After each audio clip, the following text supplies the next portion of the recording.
नमस्कार आदाब, मैं Shamsher Ali, founder of V O chemistry YouTube channel. तो आज की इस वीडियो में हम लोग अम्ल, क्षारक एवं लवण पढ़ेंगे, जिसको एसिड, बेसिस एंड सॉल्ट कहते हैं। पिछली वीडियो में यानी वन शॉट की पिछली वीडियो में हम लोग रासायनिक अभिक्रिया समीकरण पढ़े थे, जो काफ़ी ज़्यादा इंटरेस्टिंग था। उसमें काफ़ी ज़्यादा कमेंट भी आप लोगों के आए थे। तो चलिए आज की इस वीडियो को शुरू करते हैं। और इसमें भी हम लोग ज़्यादातर इंपॉर्टेंट टॉपिक ही सिलेक्ट करेंगे, लेकिन आपने देखा होगा हमने ये बोला था पहले वीडियो में कि ज़्यादातर इंपॉर्टेंट टॉपिक ही सिलेक्ट करेंगे, लेकिन हमने कोई भी टॉपिक आपके लिए छोड़ा नहीं था। तो चलिए इसको भी शुरू करते हैं। हमारी कोशिश रहेगी कि एनसीईआरटी के क्वेश्चन को भी हम लोग बोलते हुए और पढ़ते हुए निकल चले, ठीक है।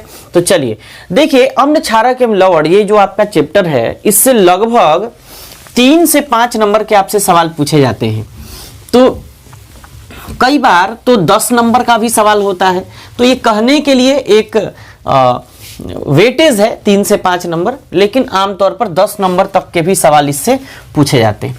सबसे पहले हम लोग ये जानेंगे कि एसिड अर्थात अम्ल क्या होते हैं। तो पहले अम्ल का डिफिनीशन, परिभाषा देखेंगे और फिर कुछ कैरेक्टरिस्टिक्स यानी विशेषता। देखिए, आर्हेनियस के द्वारा कहा गया था कि वैसे पदार्थ जो जल में घुल करके हाइड्रोजन आयन देते हैं उसे अम्ल कहा जाता है। तो कहेंगे कि वैसे पदार्थ जो जल में घुलकर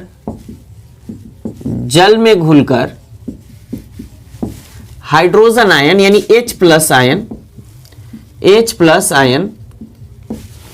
देते हैं, अम्ल कहलाते हैं, ठीक है। अब देखिए, इस बात को हम बोलते हुए भी निकल चलते तो आप लिख लेते। ऐसा कमेंट करके जरूर बता दीजिएगा कि हम बोलते हुए निकल चले, अगर तो आपका थोड़ा टाइम बचेगा, है ना। आप अपने से कॉपी में लिख लीजिएगा। कॉपी पेन लेकर के बैठे कि नहीं बैठे, ये कमेंट करके जरूर बताइएगा। और एकदम अगर वीडियो देख रहे हैं तो कॉपी पेन लेकर बैठिए, अन्यथा स्किप करिए और जाइए, है ना। चलिए, जैसे अगर ये HCl है, इसमें हमने क्या किया, पानी ऐड किया, है ना। जैसे ही पानी ऐड करते हैं तो ये H प्लस एक्वस और उसके बाद Cl माइनस एक्वस का निर्माण करते हैं। ये H प्लस इतना ज्यादा क्रियाशील होता है कि ये पुनः जल के अणु के साथ रिएक्शन करता है और रिएक्शन करके हाइड्रोनियम आयन का निर्माण कर लेता है। किसका निर्माण करता है? हाइड्रोनियम आयन का निर्माण करता है। और सवाल ये पूछा जाता है कि H प्लस जल के अणु के साथ अभिक्रिया करके क्या बनाता है? तो हाइड्रोनियम अणु का या हाइड्रोनियम आयन का निर्माण करता है। आयन कह सकते हैं स्पेशली, तो हाइड्रोनियम आयन। अब सवाल ये उठता है कि अम्ल के और कौन कौन से कैरेक्टरिस्टिक हो सकते हैं। तो देखिए, अम्ल जो होते हैं, अम्ल स्वाद में खट्टे होते हैं, ठीक है। उसके बाद अम्ल स्वाद में खट्टे होने के बाद ये अम्ल क्या करते हैं? नीले लिटमस पत्र को लाल कर देते हैं। नीले लिटमस पत्र को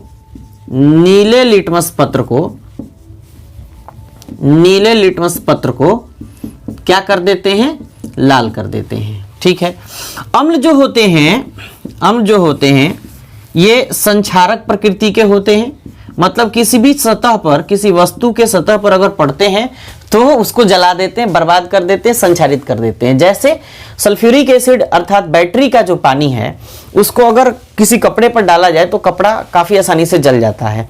तो ये संक्षारक प्रकृति का होता है। ये संक्षारक यानी अम्ल संक्षारक प्रवृत्ति का होता है, ठीक है। अच्छा, और भी क्या कह सकते हैं? अम्ल जो है, इसका पीएच मान 7 से कम होता है। अच्छा, अम्ल क्षारक को उदासीन कर लवण का निर्माण करता है। किसका निर्माण करता है? लवण का निर्माण करता है। बात क्लियर हो गई? किसका निर्माण करता है? लवण का निर्माण करता है। अब कुछ एग्जाम्पल की बात कर लेते हैं।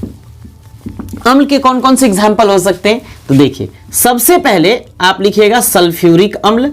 तो सल्फ्यूरिक अम्ल को अम्लों का राजा भी कहा जाता है, जिसका रासायनिक सूत्र H2SO4 होता है। इसी तरीके से हाइड्रोक्लोरिक अम्ल, हाइड्रोक्लोरिक अम्ल, हाइड्रोक्लोरिक अम्ल, हाइड्रोक्लोरिक अम्ल जिसका रासायनिक सूत्र HCl होता है, इसी को नमकाम्ल के नाम से भी जाना जाता है। क्या कहा जाता है? नमकाम्ल के नाम से भी जाना जाता है, ठीक है। और सल्फ्यूरिक अम्ल को गंधकाम्ल के नाम से जाना जाता है। गंधकाम्ल यानी गंधक यानी सल्फर का अम्ल, ये गंधकाम्ल H2SO4 कहलाता है। आपसे सवाल कई बार पूछा जा चुका है कि गंधकाम्ल का रासायनिक सूत्र क्या होता है, नमकाम्ल का रासायनिक सूत्र क्या होता है। इसी हाइड्रोक्लोरिक अम्ल को एस्प्रिट लवण के नाम से भी जाना जाता है, तो ये आप यहां लिख सकते हैं। नेक्स्ट एग्जाम्पल है नाइट्रिक अम्ल। कौन सा अम्ल? नाइट्रिक अम्ल। नाइट्रिक अम्ल बहुत ही प्रबल ऑक्सीकारक होता है और इसका रासायनिक सूत्र HNO3 होता है। इसी तरीके से कार्बोनिक अम्ल, कार्बोनिक अम्ल कौन सा अम्ल? कार्बोनिक अम्ल यानी कार्बोनिक एसिड। तो कार्बोनिक अम्ल का रासायनिक सूत्र H2CO3 होता है। इसी तरीके से फॉस्फोरिक अम्ल, कौन सा अम्ल? फॉस्फोरिक अम्ल। ये अम्ल के अच्छे एग्जाम्पल हैं। ये H3PO3 लिख देते हैं, 4 भी लिख सकते हैं आप, अर्थोफॉस्फोरिक एसिड जो भी है। तो ये अम्ल के डिफिनीशन, ये इसका स्पेसिफिक कंडीशन है ना, और ये कुछ उसके विशेषता और ये एग्जाम्पल। तो पहले आप डिफिनीशन लिखिएगा, फिर इस रिएक्शन को लिखिएगा, इक्वेशन को लिखिएगा, फिर ये एग्जाम्पल लिखिएगा, फिर यहां विशेषता लिखिएगा। ये क्या है? विशेषताएं हैं, इसके कैरेक्टरिस्टिक्स हैं। क्लियर है? तो चलिए इसको नोट करिए, फिर आगे की बात करते हैं।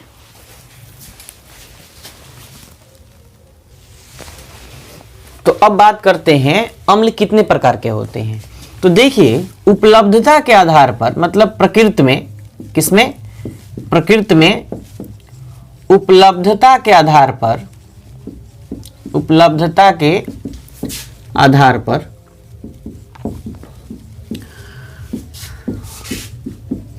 अम्ल 2 प्रकार के होते हैं। कितने प्रकार के? अम्ल 2 प्रकार के होते हैं। अब पहली बात यह है कि पहली यानी पहला अम्ल कौन सा है? तो देखिए, पहले को हम लोग कहते हैं कार्बनिक अम्ल। कौन सा अम्ल? कार्बनिक अम्ल, ठीक है। यह है आपका कार्बनिक अम्ल। अंग्रेजी में इसको ऑर्गेनिक एसिड कहते हैं। कौन सा एसिड?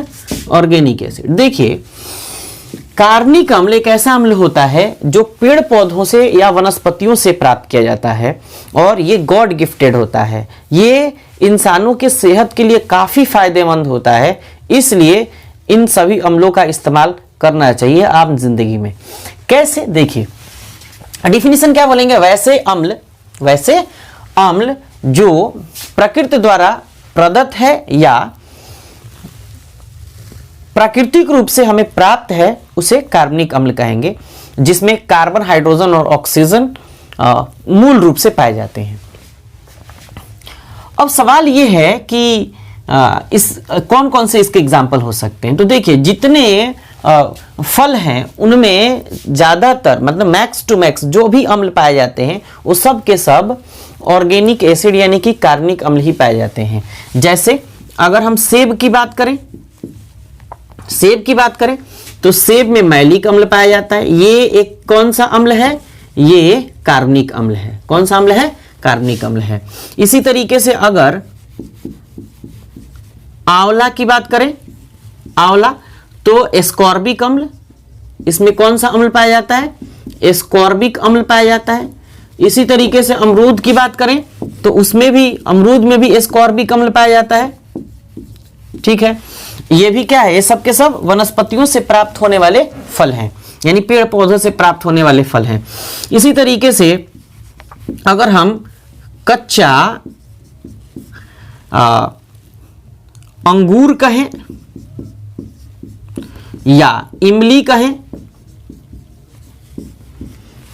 या खट्टा भी कह लें, खट्टा अंगूर कहें, इमली कहें या कच्चा अंगूर कहें, तो इसमें क्या पाया जाता है? टार्ट्रिक अम्ल पाया जाता है। और टार्ट्रिक अम्ल भी एक कार्बनिक अम्ल है। कौन सा अम्ल है?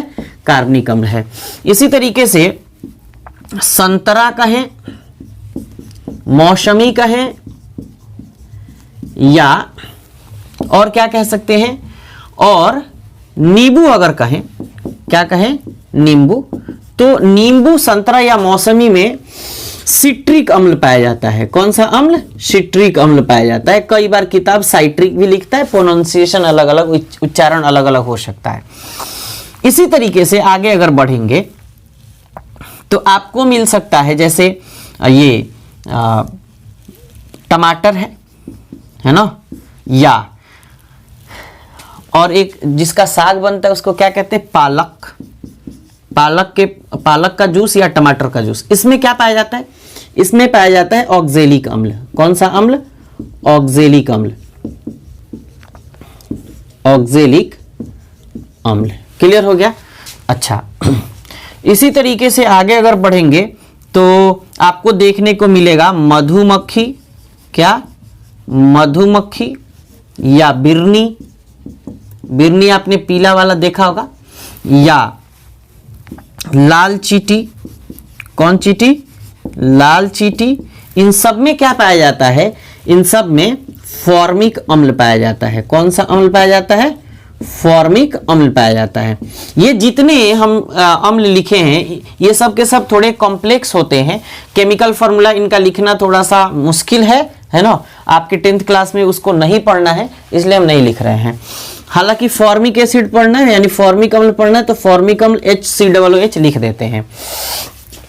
इसी तरीके से आपको विनेगर अर्थात सिरका कहते हैं, जिसको पूछा जाता है कि सिरका में कौन सा अम्ल पाया जाता है, तो एसिटिक अम्ल पाया जाता है। एसिटिक अम्ल। और एसिटिक अम्ल को ही और क्या कहा जाता है? एथेनोइक अम्ल कहा जाता है। कौन सा अम्ल कहा जाता है? एथेनोइक अम्ल। और एथेनोइक अम्ल का रासायनिक सूत्र CH3COOH होता है। फॉर्मिक अम्ल को मेथेनोइक अम्ल भी कहा जाता है। मेथेनोइक अम्ल भी कहा जाता है, ये भी बात लिख लीजिएगा। तो ये कार्बनिक अम्ल के क्या है, कार्बनिक अम्ल के लिस्ट है, जिससे सवाल हर बार पूछा जाता है। आपसे सेब से सवाल पूछा गया है, आंवला से सवाल पूछा गया है, ये इमली से सवाल पूछा गया है, आपसे नींबू से सवाल पूछा गया है, आपसे टमाटर से सवाल पूछा गया है, आपसे फिर लाल चींटी से सवाल पूछा गया है, और सिरका से तो कई बार सवाल पूछा गया है। तो ये सब के सब क्या है, इंपॉर्टेंट है। तो कार्बनिक अम्ल को हम लोग एक और अम्ल के नाम से जान सकते हैं, जिसको हम लोग नेचुरल एसिड यानी प्राकृतिक अम्ल भी कह सकते हैं। क्यों? क्योंकि ये सब के सब प्रकृति द्वारा प्रदत्त है, हम लोगों को दिया गया है एज अ गिफ्ट, जिसका काफी आसानी से अगर हम इस्तेमाल सही तरीके से करें तो हम इसका लाभ उठा सकते हैं, और उठाते भी हैं। अगर हमारी तबीयत खराब होती है तो डॉक्टर ये तो नहीं बोलते कि भाई ये खाओ, लेकिन इसका सप्लीमेंट देते हैं जो स्वास्थ्य के लिए हानिकारक है, लेकिन नेचर ने जो दिया है अगर इसको डायरेक्ट हम लोग खाते हैं तो काफ़ी फायदेमंद होता है हमारे लिए। तो चलिए इसको नोट करिए, बाकी की बात बाद में होती रहेगी, पहले इसको नोट करिए और फिर आगे बढ़ते हैं।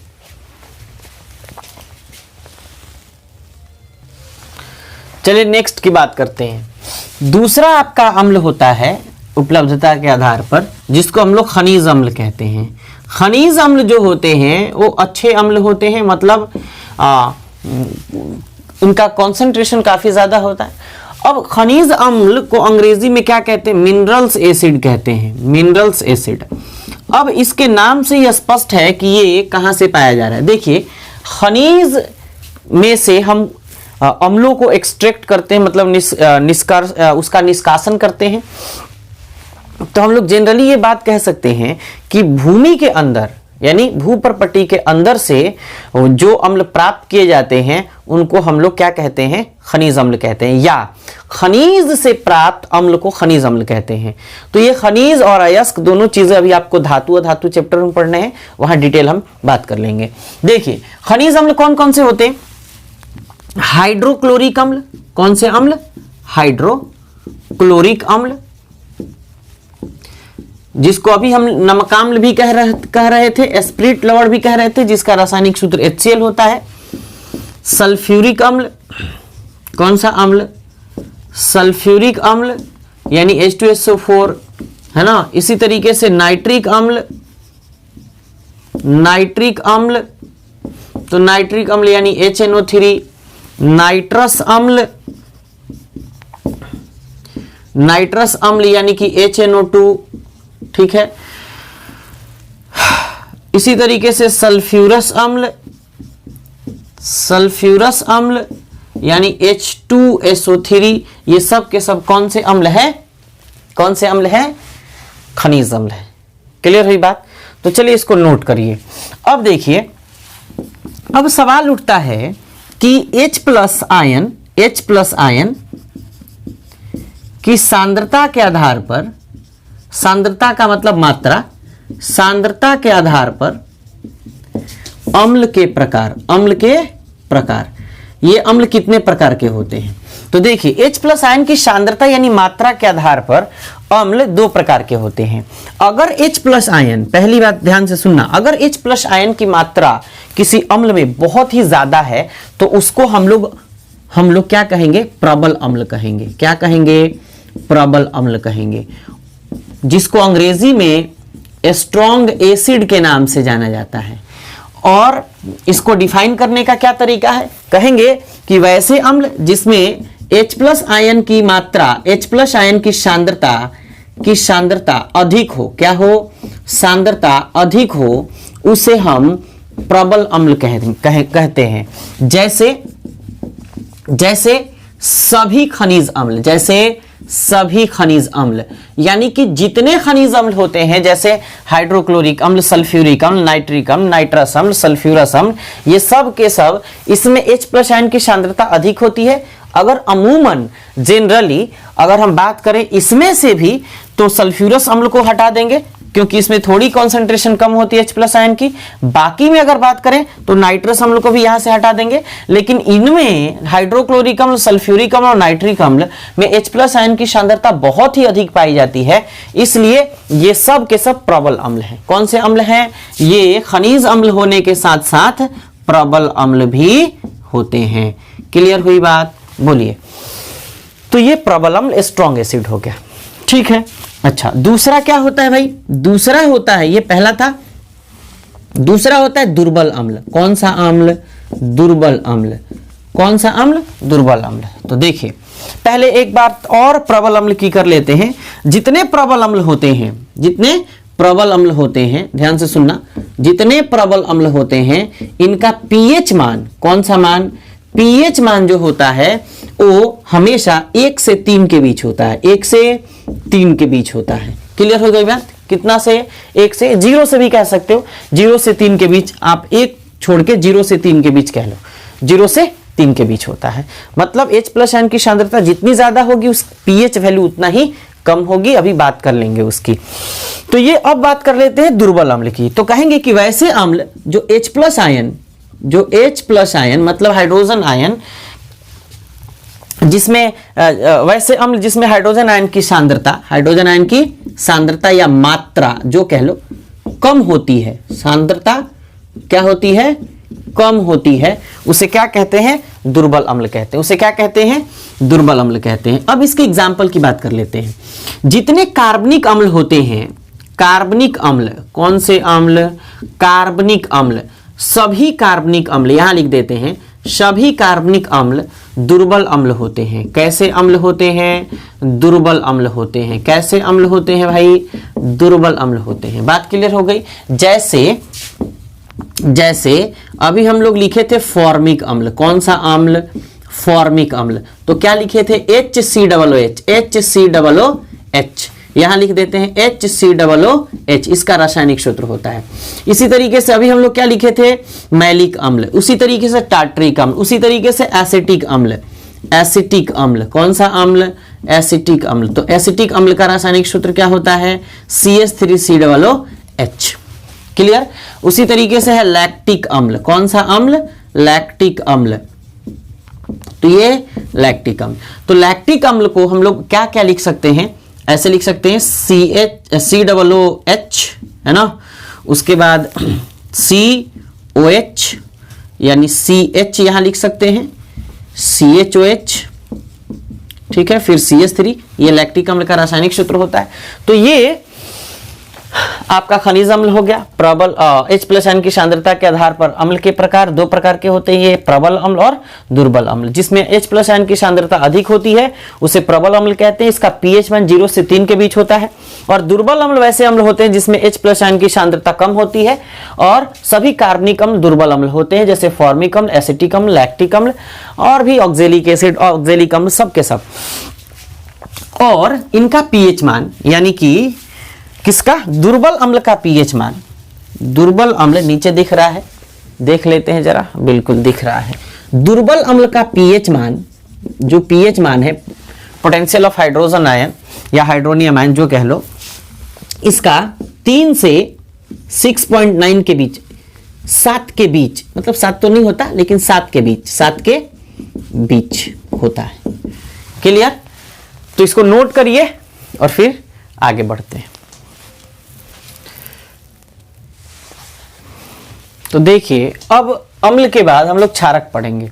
देखिए, जब आर्हेनियस से पूछा गया कि भाई इसके लिए कौन सा आप थ्योरी देंगे, तो उन्होंने कहा कि वैसे पदार्थ जो जल में घुल करके हाइड्रोक्सी आयन देते हैं उसे क्षारक कहा जाता है। तो क्या लिखेंगे? लिखेंगे कि वैसे पदार्थ जो जल में घुलकर, कहां घुलकर, जल में घुलकर हाइड्रोक्सी आयन यानी OH- देते हैं। कौन सा? OH-, जिसको क्या कहा जाता है? Hydroxy ion. कौन सा आयन? हाइड्रोक्सी। क्या कहा जाता है? हाइड्रोक्सी आयन देते हैं, हाइड्रोक्सी आयन देते हैं, उसे क्षारक कहा जाता है। जैसे अगर एग्जाम्पल की बात करें तो क्या कहेंगे? जैसे सोडियम हाइड्रोक्साइड, जैसे सोडियम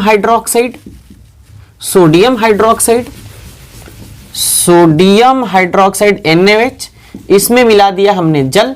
जैसे ही जल मिलाया तो मिलाने के बाद ये सोडियम केटायन और OH- आयन यानी कि OH- ion hydroxy ion aqueous के फॉर्म में और Na+ एक्वस के फॉर्म में ये टूटा तो ये क्या दिया? OH- आयन यानी हाइड्रोक्सी आयन दिया, इसलिए सोडियम हाइड्रोक्साइड एक क्षारक है।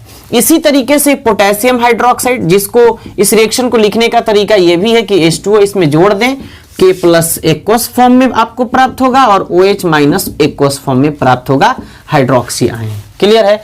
तो क्या क्या दिया? हाइड्रोक्सी आयन दिया, इसलिए सोडियम हाइड्रोक्साइड और पोटेशियम हाइड्रोक्साइड दोनों क्या है? क्षारक है। क्लियर हो गई बात? अच्छा, इसके अच्छे एग्जाम्पल जो डायरेक्ट एग्जाम्पल हो सकते हो, क्या हो सकते हैं? पहली बात तो सोडियम हाइड्रोक्साइड, दूसरी बात पोटेशियम हाइड्रोक्साइड। तो पहले हम सोडियम लिख लेते हैं। ये हो गया आपका सोडियम हाइड्रोक्साइड, एग्जाम्पल के तौर पर सोडियम हाइड्रोक्साइड, जिसका रासायनिक सूत्र अभी हम लोग NaOH लिखे। इसी को कास्टिक सोडा के नाम से भी जाना जाता है। क्या कहा जाता है? Caustic soda. और कास्टिक सोडा से सवाल आपसे पूछा गया है कि कास्टिक सोडा का रासायनिक सूत्र क्या होता है। अब देखिए, सोडियम हाइड्रोक्साइड के बाद आपका है पोटेशियम हाइड्रोक्साइड। कौन सा हाइड्रोक्साइड? Potassium hydroxide. तो पोटेशियम हाइड्रोक्साइड का रासायनिक सूत्र KOH, जिसको कास्टिक पोटास के नाम से भी जाना जाता है। क्या कहा जाता है? Caustic potash. क्लियर हो गया बात? चलिए आगे बढ़ते हैं तो हमको देखने को मिलेगा अमोनियम हाइड्रोक्साइड। कौन सा हाइड्रोक्साइड? Ammonium hydroxide.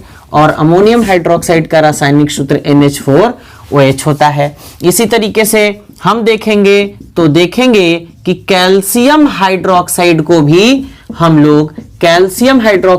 हम लोग काफी आसानी से क्षारक कह सकते हैं, क्योंकि ये जल में घुल करके 2 हाइड्रोक्सी आयन डोनेट करता है, OH- आयन डोनेट करता है। इसी तरीके से बढ़ेंगे तो एल्यूमिनियम हाइड्रोक्साइड की चर्चा जब करेंगे तो देखेंगे कि ये 3 हाइड्रोक्साइड आयन डोनेट कर रहा है, इसलिए ये एक क्षारक है। क्लियर हो गई बात? अब बात आती है कि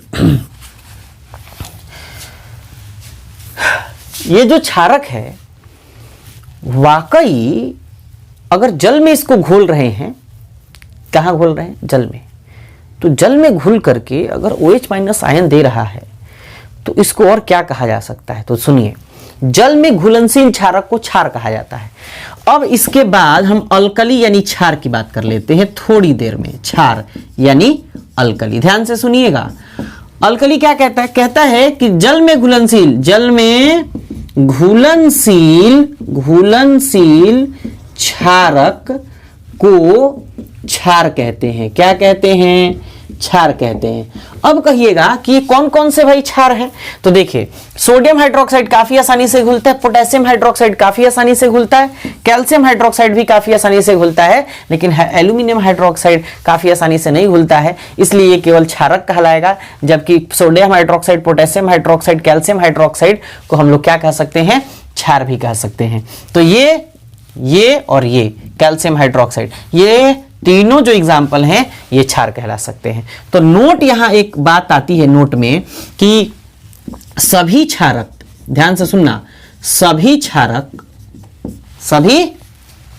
ध्यान से सुनो, सभी क्षार, ऐसा बोलो, सभी क्षारक ही बोलो सभी क्षारक क्षार नहीं होते, सभी क्षारक क्षार नहीं होते हैं।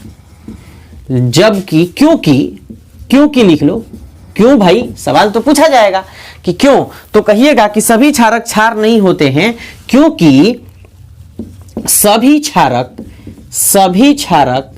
जल में घुलनशील नहीं होते हैं, जल में घुलनशील नहीं होते हैं, लेकिन सभी क्षार क्षारक होते हैं। क्या होते हैं? क्षारक होते हैं। सभी क्षार क्षारक होते हैं। क्यों? क्योंकि सभी क्षार को क्षारक से उठाया गया है। कहां से? क्षारक से उठाया गया है।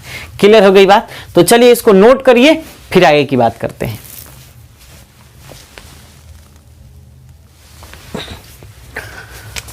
अब बात आती है कि क्षारक की क्या विशेषताएं होती हैं। क्षारक की विशेषताएं तो देखिए, ध्यान से सुनिएगा।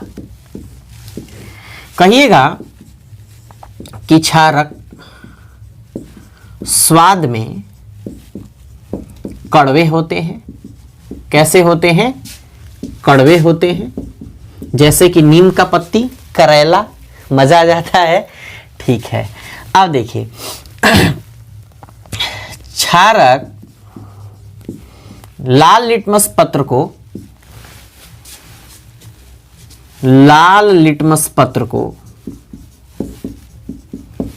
नीला कर देते हैं। क्लियर? अच्छा, क्षारक जो होते हैं, क्षारक का पीएच मान 7 से अधिक होता है। 7 से अधिक होता है, ये इसके गुण हैं। क्लियर? कुछ नेचुरल एग्जाम्पल की बात करते हैं तो वही नीम का पत्ती, चिरैता, है ना, उसके बाद ये करेला, ये काफी अच्छे एग्जाम्पल हैं नेचुरल क्षारक के, जो काफी फायदेमंद भी है इंसानों के लिए, जानवरों के लिए भी। तो चलिए, ये क्षारक की विशेषताएं हो गई। अब बात करेंगे कि क्षारक के प्रकार कितने होते हैं। तो लिखेंगे हाइड्रोक्सी आयन यानी OH माइनस की सांद्रता के आधार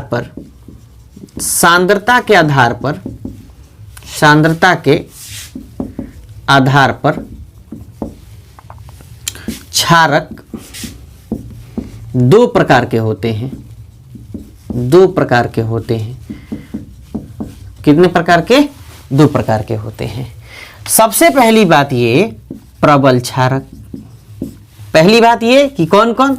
तो पहली बात ये कि प्रबल क्षारक। अब प्रबल क्षारक को अंग्रेजी में तो स्ट्रॉन्ग बेस कहते हैं। क्या कहते हैं? स्ट्रॉन्ग बेस कहते हैं। अब सुनिए, तो प्रबल क्षारक कैसे होते हैं? वैसे क्षारक जो अधिक मात्रा में OH माइनस यानी हाइड्रोक्सी आयन डोनेट करते हैं, अधिक मात्रा में OH माइनस देते हैं, उन्हें क्या कहते हैं? प्रबल क्षारक कहा जाता है। जैसे ग्रुप 1 के क्षारक मतलब ग्रुप 1 के हाइड्रोक्साइड, किसके hydroxide, group 1 periodic table group 1 के हाइड्रोक्साइड यानी कि OH माइनस वाले। तो ग्रुप 1 के हाइड्रोक्साइड जैसे कास्टिक सोडा यानी सोडियम हाइड्रोक्साइड, पोटेशियम हाइड्रोक्साइड, इसी तरीके से लिथियम हाइड्रोक्साइड। लिथियम हाइड्रोक्साइड ना ही लिखो तो बेहतर है, इसकी कहानी बाद में बताएंगे, है ना। रुबिडियम हाइड्रोक्साइड, सीजियम हाइड्रोक्साइड, इसके हाइड्रोक्साइड प्रबल क्षारक होते हैं। क्लियर हो गई बात। चलिए अब देखिए दूसरा है आपका दुर्बल क्षारक। कौन सा क्षारक, दुर्बल क्षारक। अब कहिएगा कि दूसरे, इससे पहले थोड़ा एक बात बताइए कि ये कास्टिक सोडा कैसे मतलब अधिक मात्रा में OH माइनस देता है। तो देखिए सांद्रता अधिक होती है, उसको मापने के तरीके अलग होते हैं, तो सांद्रता के आधार पर उसको डिफाइन कर लिया जाता है। दूसरे की बात करते हैं तो दूसरा होता है दुर्बल क्षारक। कौन सा क्षारक, दुर्बल क्षारक। तो दुर्बल क्षारक को अंग्रेजी में क्या कहते हैं, वीक बेस। क्या कहते हैं, weak base, WEAKBASE, weak base. देखिए कहिएगा कि वैसे क्षारक जो कम मात्रा में OH माइनस यानी हाइड्रोक्सी आयन देते हैं, कॉमा क्या कहलाते हैं, दुर्बल क्षारक कहलाते हैं। जैसे अमोनियम हाइड्रोक्साइड,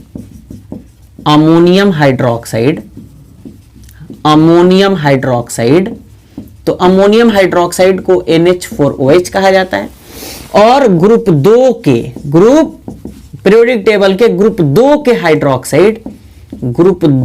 के हाइड्रोक्साइड जैसे magnesium hydroxide MgOH twice, calcium hydroxide CaOH twice, इसी तरीके से बेरिलियम हाइड्रोक्साइड BeOH ट्वाइस, इसी तरीके से स्ट्रोंसियम हाइड्रोक्साइड SrOH ट्वाइस। ये सब के सब काफी कम मात्रा में हाइड्रोक्सी आयन देते हैं, इसलिए ये दुर्बल क्षारक है। यही नहीं, एल्यूमिनियम हाइड्रोक्साइड भी काफी कम मात्रा में हाइड्रोक्सी आयन देता है, इसलिए ये दुर्बल क्षारक है। बात क्लियर हो गई। तो चलिए नोट करिए प्रबल और दुर्बल क्षारक को, फिर आगे की बात करते हैं। तो देखिए अब हमने अम्ल और क्षारक को पढ़ लिया, उसके टेस्ट को पढ़ लिया, लेकिन क्या सभी पदार्थों को जांच करने के लिए अम्ल और क्षारक इनमें से कौन है उसकी जांच करने के लिए क्या उसकी टेस्ट करते रहे? हो सकता है उसमें कुछ ऐसे भी पदार्थ आ जाए जो जहरीले हो, तो हमारी जान भी जा सकती है। तो इसके लिए क्या किया गया, सूचक बनाया गया, यानी इंडिकेटर बनाया गया। अब सवाल यह है कि ये इंडिकेटर क्या है? तो वैसे पदार्थ जो अम्ल एवं क्षारक, अम्ल एवं रंग के द्वारा, अम्ल एवं क्षारक एवं गंध के द्वारा अम्ल एवं क्षारक के होने की सूचना देते हैं, या एक लाइन में कहें तो कहेंगे कि वैसे पदार्थ जो रंग एवं गंध के द्वारा किसी पदार्थ के अम्लीय या क्षारीय होने की सूचना देते हैं, उसे सूचक कहा जाता है। तो हम लोग यहां अब लिखेंगे, क्या लिखेंगे, सूचक। सूचक को अंग्रेजी में इंडिकेटर कहा जाता है, इंडिकेटर कहा जाता है। क्लियर हो गया? तो वैसे पदार्थ जो किसी पदार्थ के अम्लीय या क्षारीय होने की सूचना प्रदान करते हैं, उसे सूचक कहा जाता है। सूचक कितने प्रकार के होते हैं? सूचक 4 प्रकार के होते हैं। एक होते हैं नेचुरल यानी प्राकृतिक सूचक। प्राकृतिक सूचक कौन कौन से होते हैं? जैसे लिटमस विलियन। कौन सा विलियन? लिटमस विलियन। ठीक है, अच्छा, इसके बाद और क्या हो सकता है? लिटमस विलियन, उसके बाद पत्ता गोभी, वो भी पत्ता गोभी का पत्ती, और भी क्या, कौन सा, मतलब कैसा, लाल पत्ता गोभी। कैसा? लाल पत्ता गोभी। आपने हरा पत्ता गोभी देखा होगा, लेकिन लाल पत्ता गोभी भी आता है, उसके पत्ती के जूस का इस्तेमाल सूचक के रूप में किया जाता है। इसी तरीके से अगर बात करें तो ये हल्दी, क्या है? हल्दी है ना, टर्मरिक, हल्दी है ना। उसके बाद पिटूनिया हाइड्राजीनिया, ये सब के सब प्राकृतिक सूचक के अच्छे उदाहरण हैं। ठीक है, अब देखिए, अब सवाल ये उठता है कि ये लिटमस क्या है? क्या है? लिटमस, यानी सबसे पहली बात, ये लिटमस विलियन क्या है? तो देखिए, लिटमस पेपर भी होता है, लिटमस विलियन भी होता है। सबसे पहले विलियन की बात करते हैं। लिटमस विलियन एक बैगनी रंग का रंजक होता है, बैगनी रंग का रंजक होता है, डाई होता है, यानी कलर होता है, रंजक होता है, जो थैलोफाइटा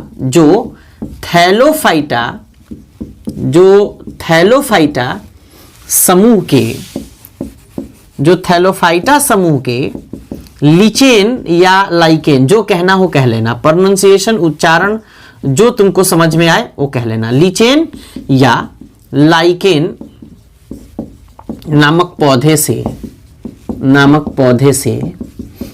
पौधे से निकाला जाता है। क्या किया जाता है? निकाला जाता है। क्या किया जाता है भाई? निकाला जाता है। जब लिटमस विलियन न तो अम्लीय होता है और ना ही क्षारीय, तो यह पर्पल कलर का, पर्पल को हिंदी में क्या कहते हैं? बैगनी। तब यह बैगनी रंग का होता है। किस रंग का होता है? बैगनी रंग का होता है। इतनी बात आपको जाननी है। क्लियर?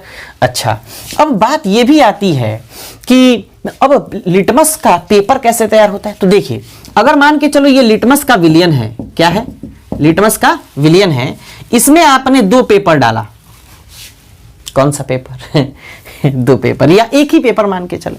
तो लिटमस के विलियन में जब पेपर को डाला जाता है तो लिटमस का पेपर तैयार हो जाता है। उसको डाल के उसमें से निकाल कर सुखा लिया जाता है, तो लिटमस का पेपर तैयार हो जाता है। अब लिटमस का पेपर जो बैगनी रंग का होता है, अब उस पर टेस्ट करना हम लोग शुरू करते हैं। अब टेस्ट करना शुरू करते हैं तो कभी कलर बदलता ही नहीं है, कभी लाल हो जाता है ना, तो कभी लाल से नीला हो जाता है। तो उसी की जांच करने के लिए जब हम लोग लिटमस पेपर का इस्तेमाल करते हैं, तो जरा सुनिए। अब पेपर के फॉर्म में, लिटमस पेपर के फॉर्म में, ये लिटमस पेपर 2 प्रकार के होते हैं। लिटमस पेपर कितने प्रकार के?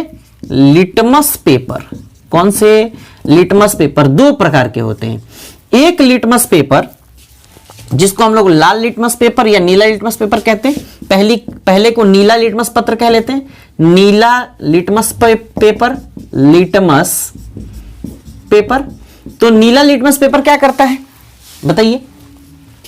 नीला लिटमस पेपर क्या करता है?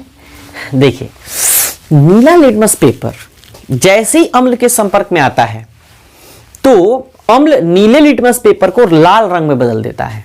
तो क्या कहिएगा? नीला लिटमस पेपर, यानी कि अम्ल नीला लिटमस पेपर को लाल रंग में बदल देता है। किस रंग में? लाल रंग में बदल देता है। अच्छा, वहीं अगर लाल लिटमस पत्र की बात करें, लाल लिटमस पेपर की बात करें, तो क्षारक लाल लिटमस पेपर को नीला रंग में बदल देता है, नीला रंग में बदल देता है।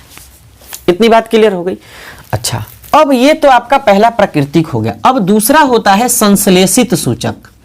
ये संश्लेषित सूचक, ये बात याद रखिएगा, 2 बातें आपसे जरूर पूछी जाती हैं, नीला लिटमस पेपर और लाल लिटमस पेपर के बारे में सवाल आपसे पूछा गया है कि अम्ल नीले लिटमस पत्र को किस रंग में बदलते हैं? तो लाल। तो देखिए, नीला पूछे, नीला सवाल में अगर नीला रहे तो आंसर लाल होगा, और सवाल में अगर लाल रहे तो आंसर नीला होगा। इसको विपरीत करके याद कर लीजिएगा। अब संश्लेषित सूचक किसको कहते हैं? देखिए, संश्लेषित सूचक का मतलब होता है जिसको लैब में आर्टिफिशियली हम लोग इंसान क्या करते हैं? बनाते हैं, संश्लेषित करते हैं, यानी उसी को संश्लेषित सूचक, सिंथेटिक इंडिकेटर कहते हैं। तो कहेंगे कि वैसे सूचक जो इंसानों के द्वारा प्रयोगशाला में बनाए जाते हैं उसे संश्लेषित सूचक कहा जाता है। अब ये संश्लेषित सूचक क्या होते हैं? तो देखिए फिनाफ्थलीन, फिनोल्फ लिखते हैं,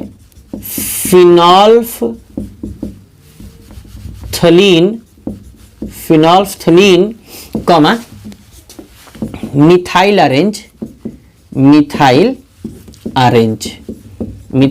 अरेंज, ये दोनों कौन से सूचक होते हैं? संश्लेषित सूचक होते हैं। तो चलिए इसको नोट करिए और आगे की बात करते हैं। तो अब मिथाइल अरेंज और फिनाफ्थलीन के कलर टेस्ट को चेक कर लेते हैं। देखिए जो फिनाफ्थलीन है, ध्यान से देखना, फिनोल्फथलीन, ये फिनोल्फथलीन जब ना तो अम्ल के संपर्क में होता है और ना ही क्षारक के संपर्क में होता है तो ये रंगहीन होता है। कैसा होता है? रंगहीन होता है। ध्यान से सुनना, इसको आप व्हाइट भी कह सकते हो, उजला भी कह सकते हो, सफेद भी कह सकते हो। क्लियर?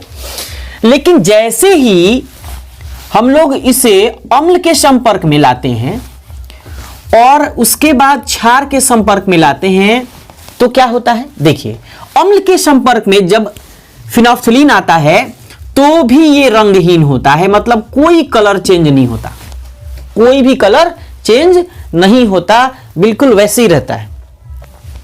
लेकिन जैसे ही फिनोल्फथलीन क्षार के संपर्क में यानी क्षारक के संपर्क में आता है तो इसका जो कलर है ये गुलाबी हो जाता है। कैसा हो जाता है?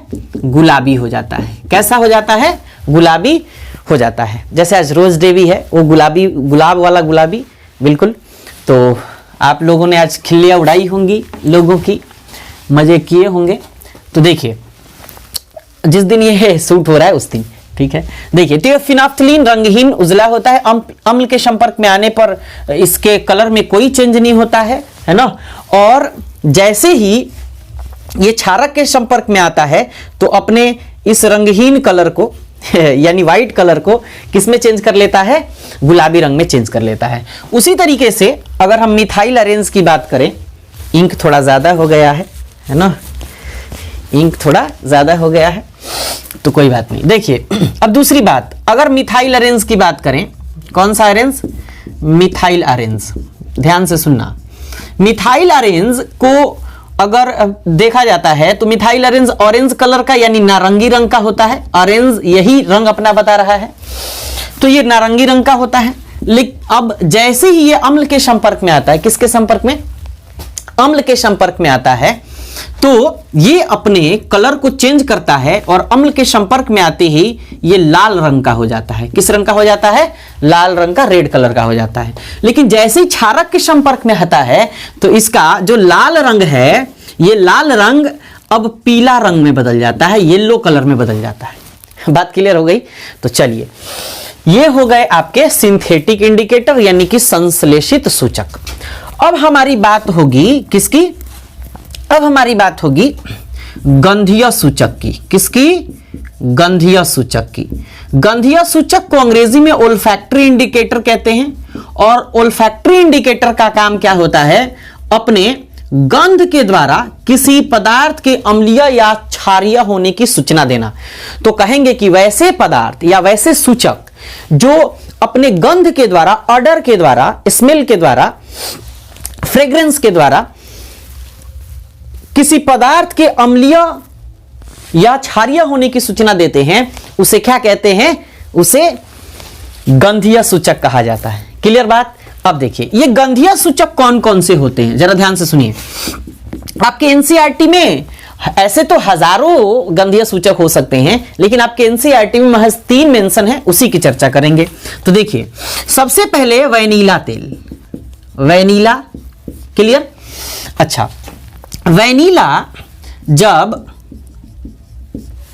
अम्ल के संपर्क में आता है और क्षार के संपर्क में या क्षारक के संपर्क में आता है तो इसकी जांच हमको करनी है। तो देखिए जब वैनिला अम्ल के संपर्क में आता है तो गंध में कोई परिवर्तन नहीं होता है।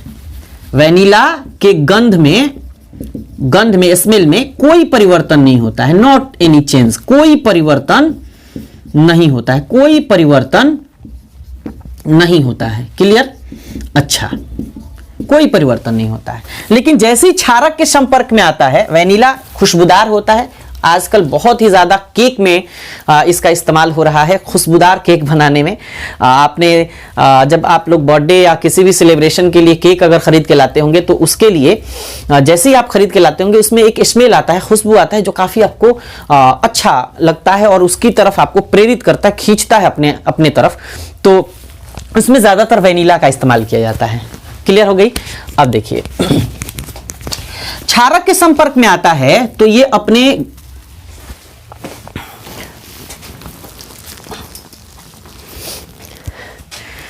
तो लाइट चला गया था।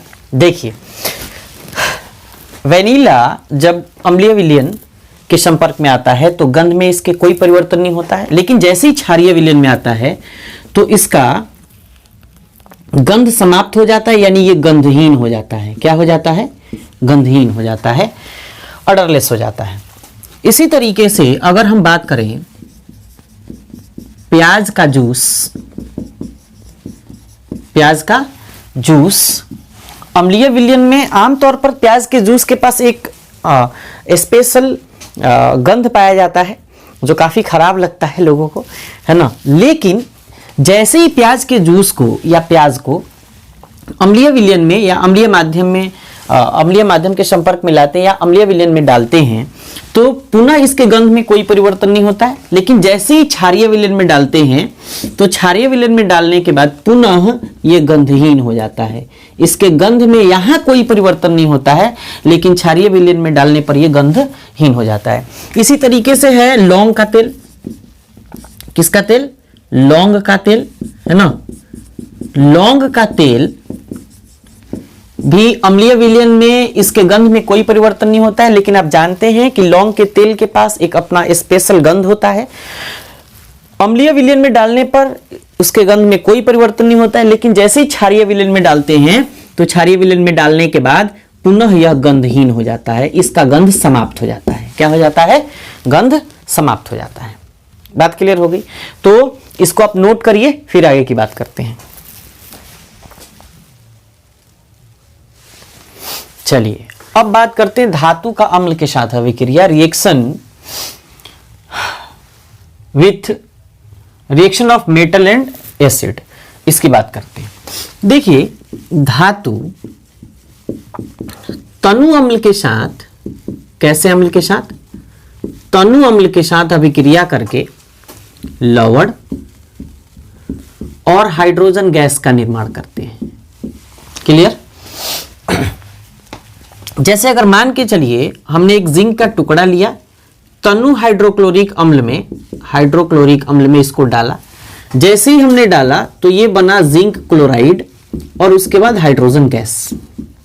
क्लियर हो गया?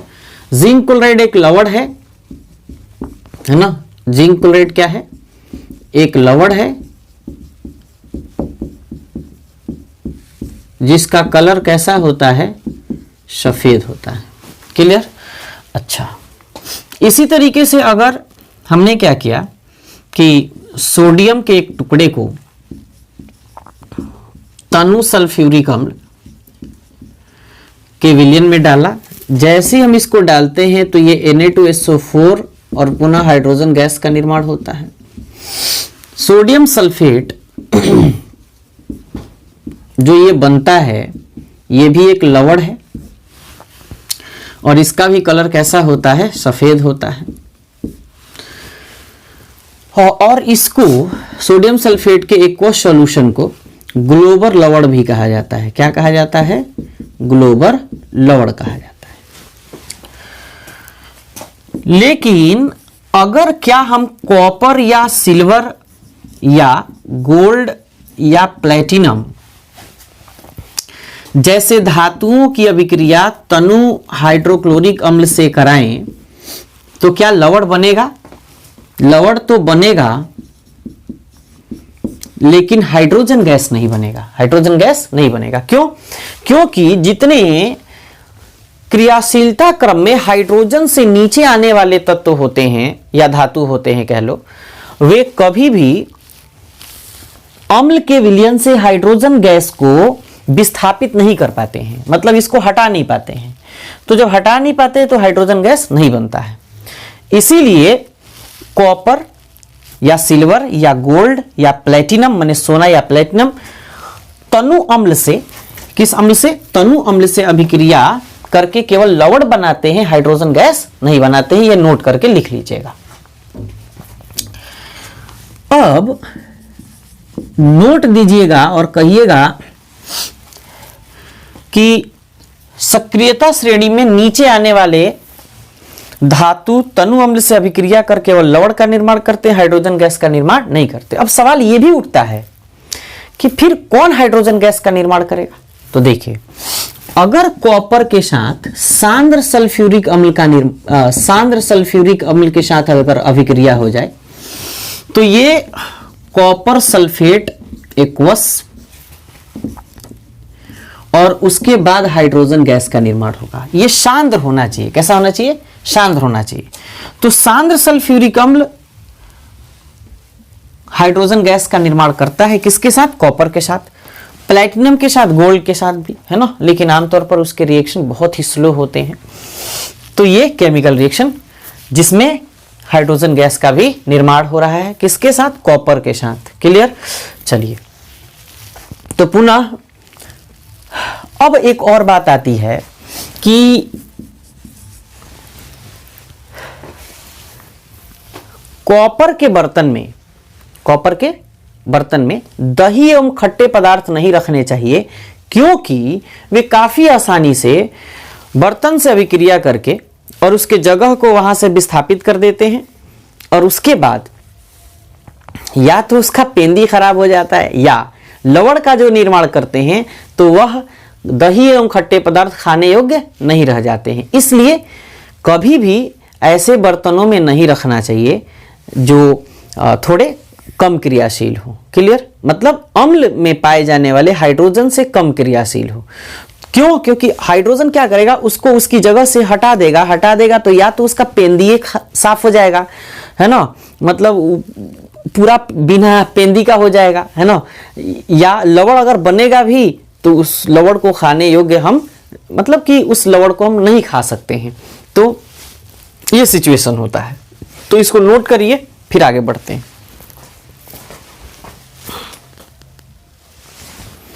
अब देखिए, आपको पढ़ना है धातु और क्षारक के बीच अभिक्रिया।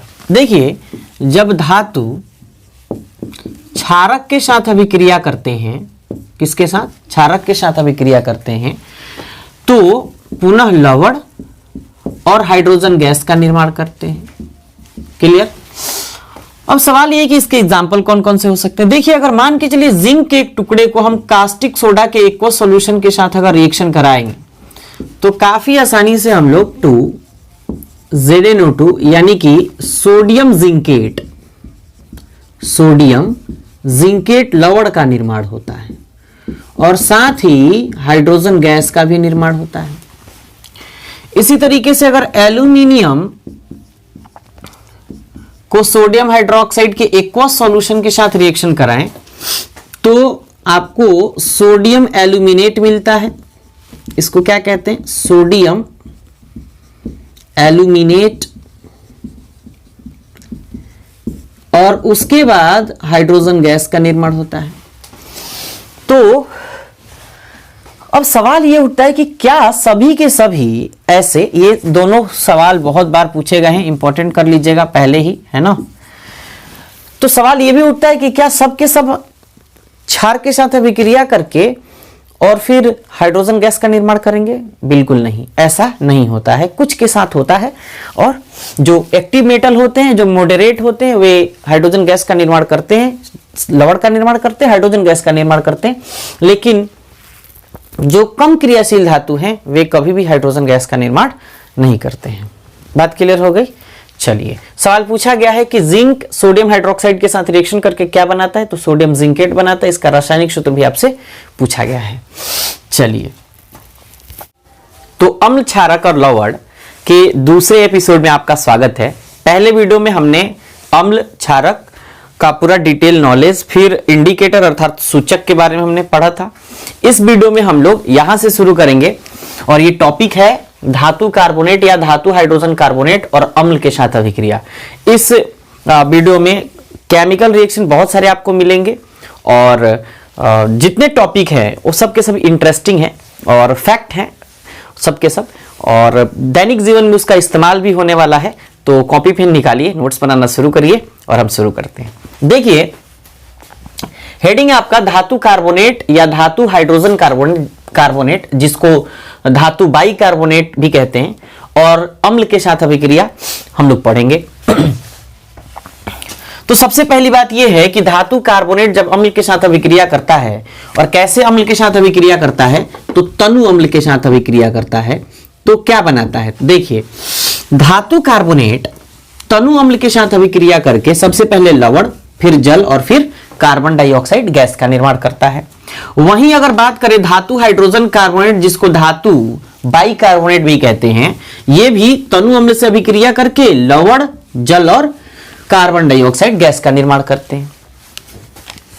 तो सबसे पहले धातु कार्बोनेट की बात कर लेते हैं। देखिए, अगर ये सोडियम कार्बोनेट है जिसका रासायनिक सूत्र Na2CO3 होता है, और ये तनु हाइड्रोक्लोरिक अम्ल से डाइल्यूट HCl से अगर रिएक्शन कर गया, तो जैसे ही रिएक्शन किया तो रिएक्शन करने के बाद ये सोडियम क्लोराइड बनाता है, और रिएक्शन करने के बाद सोडियम क्लोराइड बनाने के बाद जल और कार्बन डाइऑक्साइड गैस का निर्माण करता है। क्लियर हो गई बात। अब दूसरी बात धातु हाइड्रोजन कार्बोनेट की कर लेते हैं। जैसे सोडियम बाई कार्बोनेट अगर तनु HCl यानी तनु हाइड्रोक्लोरिक अम्ल से अभिक्रिया किया, कोई भी तनु रख सकते हैं आप अम्ल, H2SO4 भी रख सकते हैं, है ना, तो ये NaCl एक्वस यानी लवण का निर्माण करता है, सोडियम क्लोराइड, और फिर जल, और उसके बाद कार्बन डाइऑक्साइड गैस का निर्माण करता है। बात क्लियर हो गई।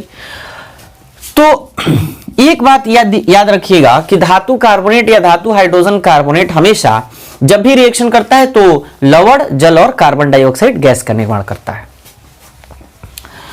अब देखिए जरा, एक बात नोट कर लीजिएगा, नोट दे के लिखिएगा। और क्या लिखिएगा, देखिए, कैल्शियम हाइड्रोक्साइड अर्थात चूना जल, जिसको हम दूधिया जल भी कहते हैं, इसी को भाखड़ा चूना भी कहते हैं, और इसी को दूधिया जल, चूना जल, भाखड़ा जल, भाखड़ा चूना, या इसी को कैल्शियम हाइड्रोक्साइड, या इसी को हम लोग बुझा हुआ चूना के नाम से भी जानते हैं। ये कैल्शियम हाइड्रोक्साइड, अगर कैल्शियम हाइड्रोक्साइड के जलीय विलयन, कैसे विलयन, जलीय विलयन एक्वस सॉल्यूशन से अगर CO2 की कम मात्रा, काफी कम मात्रा, अगर CO2 गैस की कम मात्रा प्रवाहित की जाती है, तो जैसी प्रवाहित की जाती है तो ये काफी आसानी से कैल्शियम कार्बोनेट एकदम व्हाइट, और उसके बाद थोड़ी मात्रा में जल का निर्माण करता है। क्लियर हो गई बात। लेकिन जैसे ही कैल्शियम कार्बोनेट का निर्माण होता है और ये कार्बन डाइऑक्साइड गैस की मात्रा अगर हम अधिक दे देते हैं, तो अधिक दे देने के बाद ये काफी आसानी से कैल्शियम बाई कार्बोनेट का निर्माण करता है। किसका निर्माण करता है, कैल्शियम बाई कार्बोनेट का निर्माण करता है, थोड़ी मात्रा में, और थोड़ी मात्रा में CO2 का भी निर्माण करता है। सॉरी, CO2 का निर्माण नहीं करता, ये कैल्शियम बाई कार्बोनेट का निर्माण करता है। ये तो चमकीला होता है, ये कैसा होता है, चमकीला होता है, लेकिन ये जो होता है ये कैल्शियम बाई कार्बोनेट, इसका नाम क्या है, calcium by carbonate, calcium by carbonate, carbonate, ये धूसर रंग का होता है, मतलब इसका चमक समाप्त हो जाता है, और ये जलीय विलयन में घुलनशील होता है। कैसा होता है, जलीय विलयन में घुलनशील होता है, विलेय होता है, विलेय कह लो, जलीय विलयन में विलेय होता है। जबकि ये कैल्शियम कार्बोनेट जो है ये चमकीला होता है, लेकिन जल में विलेय नहीं होता है, जल में विलेय नहीं होता है। बात क्लियर हो गई। इसको कैल्शियम कार्बोनेट, चूना पत्थर या संगमरमर भी कहा जाता है। कई बार आपसे सवाल पूछा गया है कि संगमरमर का रासायनिक सूत्र क्या होता है। किसका? संगमरमर का रासायनिक सूत्र क्या होता है? तो CaCO3 होता है। कई बार पूछा गया है कि चूना पत्थर का रासायनिक सूत्र क्या होता है? तो CaCO3 होता है। कई बार आपसे यह भी कंपटीशन में पूछा जाता है कि मोती का रासायनिक सूत्र, प्राकृतिक मोती का रासायनिक सूत्र क्या होता है? तो ये CaCO3 होता है, कैल्शियम कार्बोनेट। देखिए ये जो कैल्शियम कार्बोनेट कार्बन डाइऑक्साइड से रिएक्शन करता है, तो ये कैल्शियम कार्बोनेट का जो परत होता है इसमें कुछ मात्रा में एक्वस, मतलब कि एक्वा यानी कि जल भी मौजूद होता है। तो हम लोग इसको एक्वस बना ले तो ये सही होगा। थोड़ी सी सीडन आ जाती है और कार्बन डाइऑक्साइड से जैसे ही रिएक्शन करता है ये कैल्शियम बाइकार्बोनेट का निर्माण होता है। और जैसे ही पपड़ी दीवार छोड़ना शुरू करता है तो वो जो पपड़ी होता है वही ये कैल्शियम बाइकार्बोनेट होता है, जिसको जल में अगर आप घोल देंगे तो जल में घोलने के बाद ये काफी आसानी से घुल जाएगा। अब देखिए, जब ये जल में घुल जाएगा और जल में घुलने के बाद इसको अगर हम लोग थोड़ा सा हीट करें, क्या करें? गर्म करें, तो गर्म करने के बाद ये काफी आसानी से पुनः कैल्शियम कार्बोनेट, जल और फिर CO2 का निर्माण करता है। ये कौन? देखिए, ये कैल्शियम बाइकार्बोनेट पुनः अगर इसको गर्म किया जाए, इसके एक्वस सॉल्यूशन को गर्म किया जाए, तो गर्म करने के बाद पुनः ये कैल्शियम कार्बोनेट, जल और CO2 देता है। और कैल्शियम कार्बोनेट एकदम व्हाइट चमकता हुआ एकदम आपको प्राप्त हो जाता है। बात क्लियर हो गई? तो चलिए नोट करिए सबको और फिर आगे की बात करते हैं।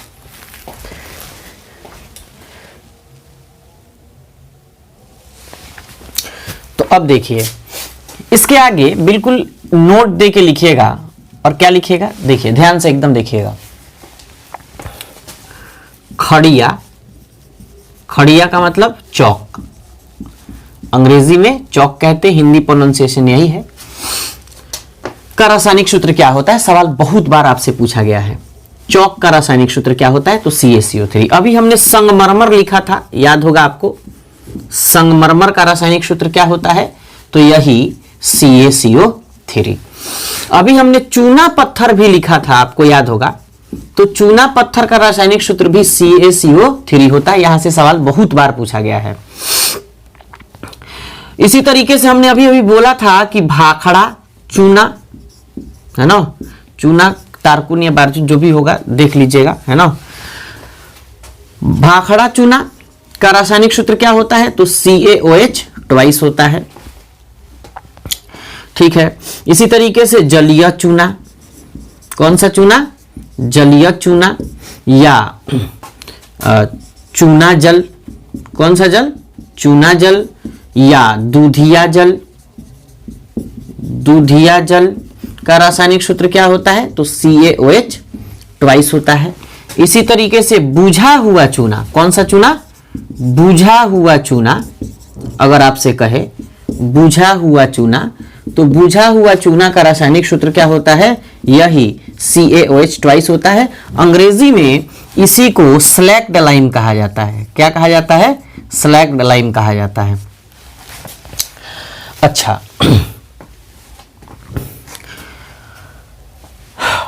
अगर और बात करें तो बॉन्ड लाइम भी कहा जाता है। इसके बारे में हमने एक वीडियो भी बनाया था। तो इसको एकदम आप इंपॉर्टेंट समझिए, जितना भी है सब के सब इंपॉर्टेंट है और इसको नोट करिए, फिर आगे की बात करते हैं। देखिए, ये नोट कर लीजिएगा, है ना, फिर आगे बढ़ते हैं। ये जितने केमिकल फॉर्मूला है ये सब के सब आपको याद रखना पड़ेगा। और अब हम लोग बात करते हैं कि कैल्शियम कार्बोनेट अगर तनु हाइड्रोक्लोरिक अम्ल से अभिक्रिया करता है, डाइल्यूट HCl से रिएक्शन करता है, तो ये कैल्शियम क्लोराइड लवण, फिर जल और फिर कार्बन डाइऑक्साइड गैस का निर्माण करता है।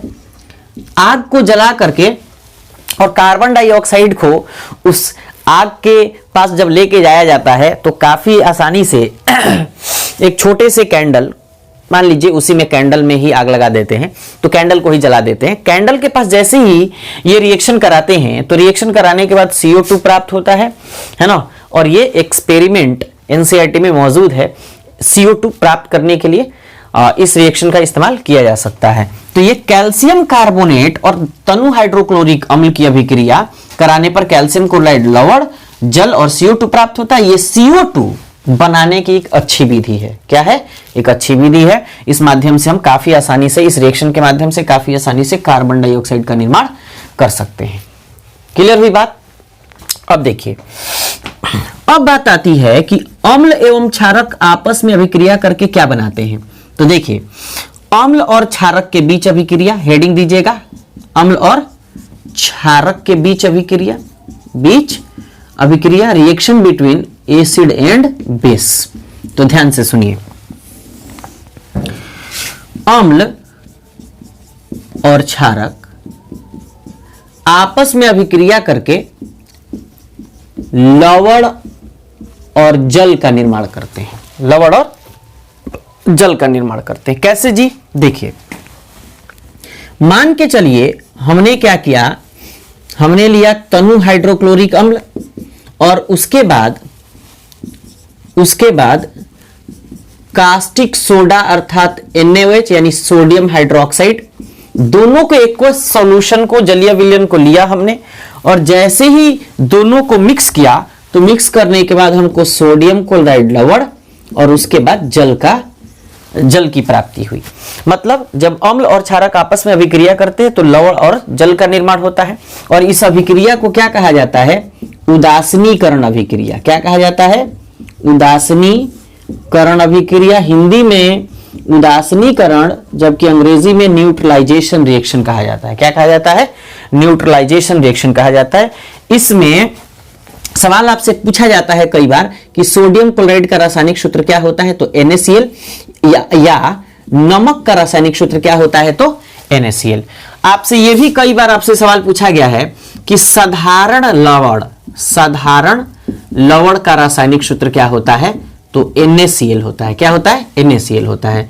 कई बार आपसे सवाल पूछा गया है कि नमकाम्ल का रासायनिक सूत्र क्या होता है, तो नमकाम्ल का रासायनिक सूत्र HCl होता है। मतलब नमकाम्ल का मतलब क्या होता है?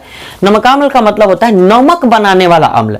तो नमक बनाने वाला अम्ल हमने क्या लिया है? HCl लिया है, इसीलिए नमक बनाने वाला अम्ल का रासायनिक सूत्र क्या होगा? HCl होगा।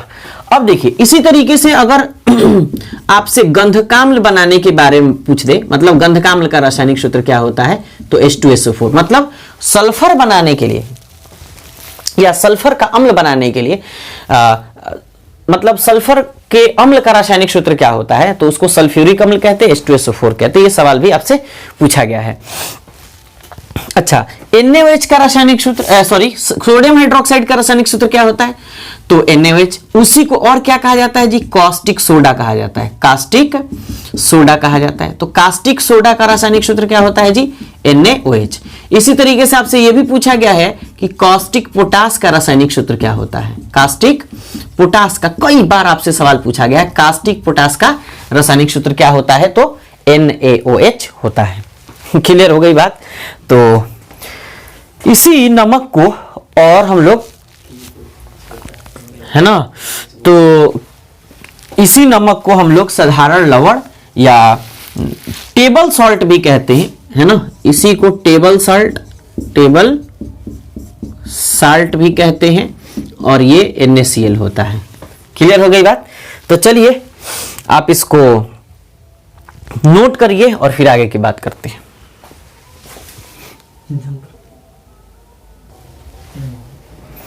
चलिए अब बात करते हैं अम्लों के साथ अधात्विक ऑक्साइड की अभिक्रिया की।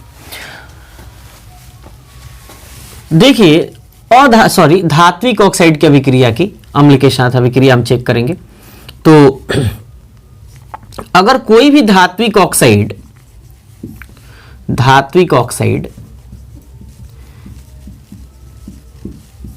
जब तनु अम्ल से अभिक्रिया करते हैं, कैसे अम्ल से? तनु अम्ल से अभिक्रिया करते हैं, तो तनु अम्ल से अभिक्रिया करने के बाद ये लवण का निर्माण करते हैं और उसके बाद जल का निर्माण करते हैं। देखिए दुनिया के जितने धात्विक ऑक्साइड होते हैं सब के सब क्षारीय प्रकृति के होते हैं। किस प्रकृति के? क्षारीय प्रकृति के होते हैं। क्लियर हो गई बात? तो देखिए अगर कोई भी क्षारीय प्रकृति का पदार्थ, मतलब क्षारीय अम्ल से अभिक्रिया करेगा तो क्या बनाएगा, सीधी सी बात है, लवण का निर्माण होगा। तो देखिए धात्विक ऑक्साइड में मान के चलिए हम लोग सोडियम ऑक्साइड ले लेते हैं। सोडियम ऑक्साइड अगर तनु हाइड्रोक्लोरिक अम्ल से अभिक्रिया करा दें, सोडियम ऑक्साइड का तनु हाइड्रोक्लोरिक अम्ल से अभिक्रिया करा दें, तो ये काफी आसानी से सबसे पहले सोडियम क्लोराइड का निर्माण करेगा। किसका निर्माण करेगा, सोडियम क्लोराइड का निर्माण करेगा, और उसके बाद ये जल का निर्माण करेगा। किसका निर्माण करेगा, जल का निर्माण करेगा। इसी तरीके से अच्छा, ये सोडियम ऑक्साइड किस प्रकृति का होता है, तो क्षारीय प्रकृति का होता है। इसी तरीके से अगर मैग्नीशियम ऑक्साइड का रिएक्शन हम तनु नाइट्रिक अम्ल से करा दें, HNO3 से करा दें, तो ये काफी आसानी से मैग्नीशियम नाइट्रेट का निर्माण करेगा, और उसके बाद ये जल का निर्माण करेगा। किसका निर्माण करेगा, मैग्नीशियम नाइट्रेट और जल का निर्माण करेगा। इसका नाम क्या है, मैग्नीशियम नाइट्रेट, मैग्नीशियम नाइट्रेट। और ये भी क्या है, एक लवण है। क्लियर हो गई बात। चलिए अब आगे बढ़ते हैं। क्षारक के साथ, किसके साथ, क्षारक के साथ अधात्विक ऑक्साइड की अभिक्रिया, अधात्विक ऑक्साइड की अभिक्रिया। देखिए जरा क्या कहता है, ये कहता है, जरा चेक कर ले, एक चीज चेक कर ले, बिल्कुल सही है ना, अन्यथा पता चले कि रिकॉर्ड ही नहीं हुआ। चलिए देखिए, क्षारक के साथ अधात्विक ऑक्साइड की अभिक्रिया। तो क्या कहता है, जब क्षारक अधात्विक ऑक्साइड से अभिक्रिया करता है, अधात्विक ऑक्साइड से अभिक्रिया करता है, तो ये लवण और जल का निर्माण करते हैं। क्या करते हैं, लवण कमा जल का निर्माण करते हैं।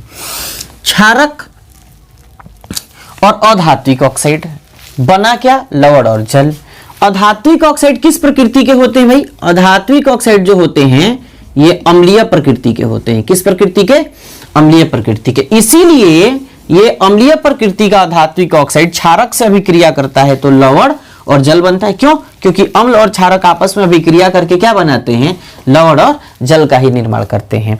देखिए कैसे, अगर मान के चलिए ये क्षारक में हम कास्टिक सोडा ले रहे हैं, NaOH है ना, कास्टिक पोटास KOH भी आप ले सकते हैं।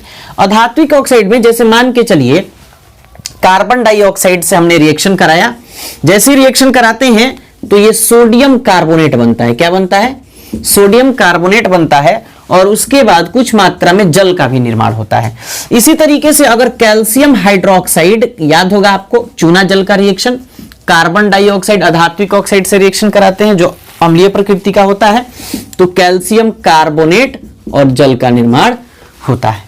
ये कैल्शियम कार्बोनेट और सोडियम कार्बोनेट दोनों क्या है, लवण है। क्लियर हो गई बात। अब देखिए, अब एक बात याद रखिएगा, यहां लिख देते हैं, नोट करके लिख लीजिएगा, सभी अधात्विक ऑक्साइड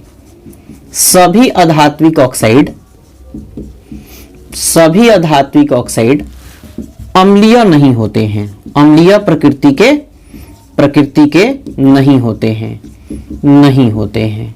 अब देखिए इसके कौन कौन से एग्जाम्पल हो सकते हैं। देखिए जैसे कार्बन मोनोऑक्साइड, नाइट्रस ऑक्साइड जिसको हम लोग लॉफिंग गैस भी कहते हैं, N2O, ये उदासीन प्रकृति के होते हैं, अर्थात ना तो ये अम्लीय होते हैं और ना ही क्षारीय होते हैं। तो चलिए इसको नोट करिए, फिर आगे की बात करते हैं।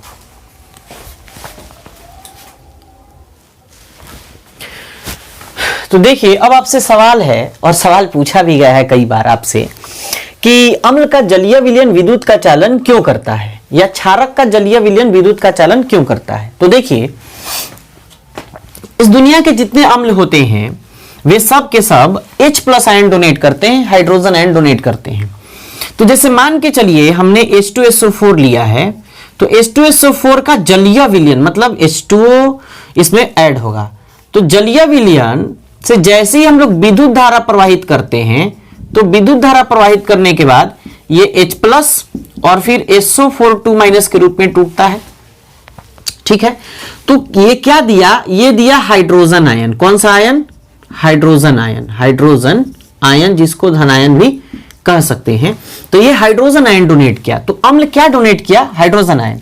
तो कहेंगे कि अम्ल का जलीय विलयन, अम्ल का जलीय विलयन H प्लस आयन डोनेट करता है। तो इसका आंसर लिख देते हैं, लिखते हैं अम्ल का जलीय विलयन, जलीय विलयन आसानी से H प्लस आयन डोनेट करता है, H प्लस आयन डोनेट करता है, इसलिए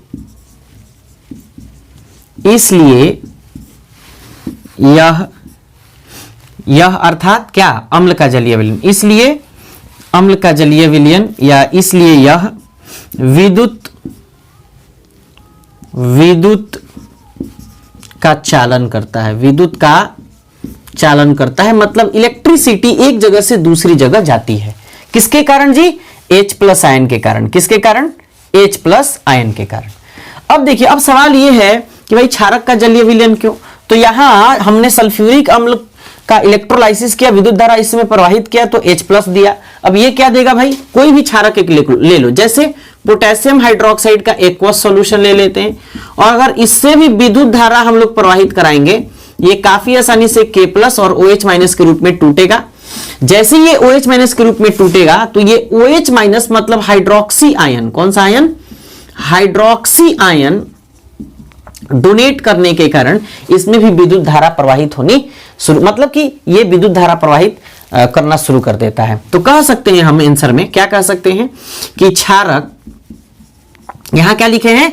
अम्ल, है ना, और यहां क्या है? क्षारक। तो अम्ल क्या दे रहा है? H प्लस, क्षारक क्या दे रहा है? OH minus. तो उसी तरीके से लिखेंगे कि अम्ल, जैसे क्षारक का जलीय विलयन आसानी से OH माइनस डोनेट करता है। क्षारक का जलीय विलयन, जलीय विलयन, जलीय विलयन आसानी से OH माइनस आयन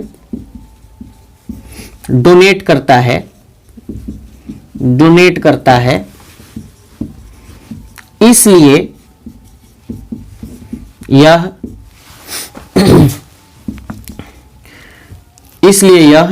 विद्युत का चालन करता है, विद्युत का चालन करता है, चालन करता है। अब सवाल यह है कि क्या H प्लस आयन डोनेट नहीं करेगा या OH माइनस आयन डोनेट नहीं करेंगे ये अम्ल या क्षारक, तो क्या विद्युत धारा प्रवाहित नहीं होगा? बिल्कुल नहीं होगा, बिल्कुल नहीं होगा।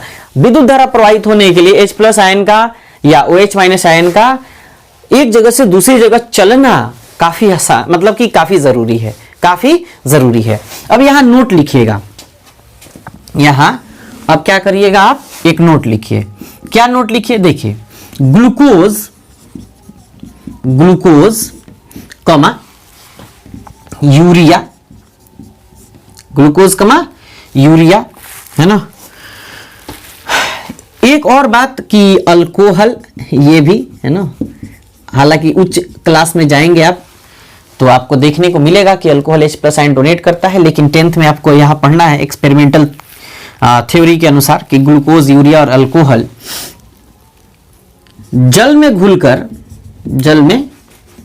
घुलकर H प्लस आयन डोनेट नहीं करते हैं, H प्लस आयन डोनेट नहीं करते हैं, इसलिए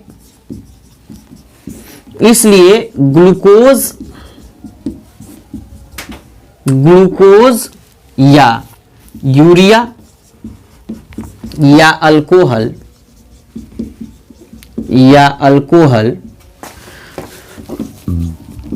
का जलीय विलयन विद्युत के सुचालक या विद्युत का चालन नहीं करते हैं, विद्युत का चालन नहीं करते हैं, अर्थात ये विद्युत के सुचालक भी नहीं होते हैं, चालन नहीं करते हैं, विद्युत का चालन नहीं करते हैं। क्लियर हो गई बात? तो चलिए इसको नोट करिए और फिर आगे की बात करते हैं।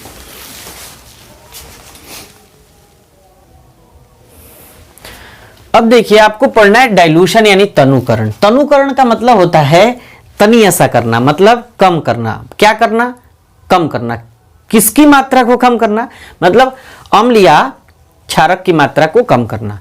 तो डाइल्यूशन में क्या करते हैं? जल में अम्ल को या क्षारक को मिलाते हैं, तो मिलाने के बाद अम्ल का H+ आयन की सांद्रता और क्षारक का OH- आयन की सांद्रता में कमी आ जाता है। इसी प्रक्रिया को क्या कहते हैं? तनुकरण कहते हैं। तो इसी बात को हम लिखेंगे कि जल में, किसमें? जल में, अम्ल में नहीं, जल में। अभी सवाल आएगा, है ना, कि जल में अम्ल को मिलाते हैं जबकि अम्ल को जल में नहीं मिलाते हैं। ऐसा क्यों? क्योंकि हमारा बदन जल सकता है। अगर जल में अम्ल को डालें तो सुरक्षित है ना, उसको मिलाते रहेंगे, तनुकरण की प्रक्रिया हो जाएगी। लेकिन अगर अम्ल में जल को डालें तो अम्ल उछल करके बाहर आ सकता है, आपका फेस जल सकता है, आपका कपड़ा जल सकता है, तो इसमें खतरा है ना। यह सवाल पूछा भी गया है। जल में अम्ल या क्षारक को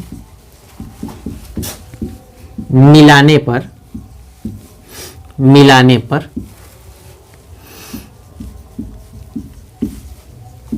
अम्ल के H+ और